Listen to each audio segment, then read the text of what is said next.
យុឧត្តមអភិសន្តិបណ្ឌិតសសុខាអញ្ជើញជាអធិបតីទិវាជាតិអន្តរសាសនាលើកទី10និងអំពាវនាវឲ្យរួមគ្នាលើកកម្ពស់សីលធម៌សង្គម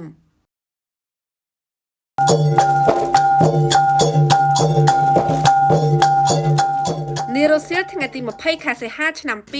2026អាយុឧត្តមអភិសន្តិបណ្ឌិតសសុខាឧបនាយករដ្ឋមន្ត្រីក្រសួងមហាផ្ទៃនិងជាប្រធានកជបជតំណាងដល់ខ្ពង់ខ្ពស់សម្ដេចធិបតីហ៊ុនម៉ាណែតបានអញ្ជើញជាអធិបតីក្នុងទិវាជាតិអន្តរសាសនាប្រឆាំងអំពើជួញដូរមនុស្សលើកទី10នៅមជ្ឈមណ្ឌលសន្និបាតជ្រោយចង្វាទិវានេះធ្វើឡើងក្រោមប្រធានបទគ្រប់សាសនានៅកម្ពុជារួមគ្នាបង្ការទប់ស្កាត់អំពើជួញដូរមនុស្សនិងឧក្រិដ្ឋកម្មតាមប្រព័ន្ធបច្ចេកវិទ្យារបាយការណ៍របស់លោកជំទាវជួប៊ុនអេងអនុប្រធានអចិន្ត្រៃយ៍កជបជបានបញ្ជាក់ថាព្រឹត្តិការណ៍នេះមានអ្នកចូលរួមប្រមាណ 2000 នាក់រួមមានថ្នាក់ដឹកនាំគ្រប់និកាយសាសនាអង្គទូតនិងអិសរាជជនជាន់ខ្ពស់ដែលបង្ហាញពីស្មារតីសាមគ្គីនិងការបដិញ្ញាចិត្តយ៉ាងមោះមុតក្នុងការលុបបំបាត់អំពើជួញដូរមនុស្សឲ្យអស់ពីកម្ពុជាថ្លែងក្នុងឱកាសនោះអាយុឧត្តមអភិសន្តិបណ្ឌិតសសុខាបានលើកឡើងថាទិវានេះឆ្លុះបញ្ចាំងពីឆន្ទៈរួមគ្នារវាងអាណាចក្រនិងសាសនាដោយឈរលើជំនឿព្រះធម៌ដែលអប់រំមនុស្សឲ្យរស់នៅដោយសុខសាន្តនិងចេះជួយអាសាគ្នាអាយុឧត្តមក៏បានវាយតម្លៃខ្ពស់ចំពោះស្មារតីសុខដុមរមនារវាងសាសនាធំៗនៅកម្ពុជាព្រះពុទ្ធ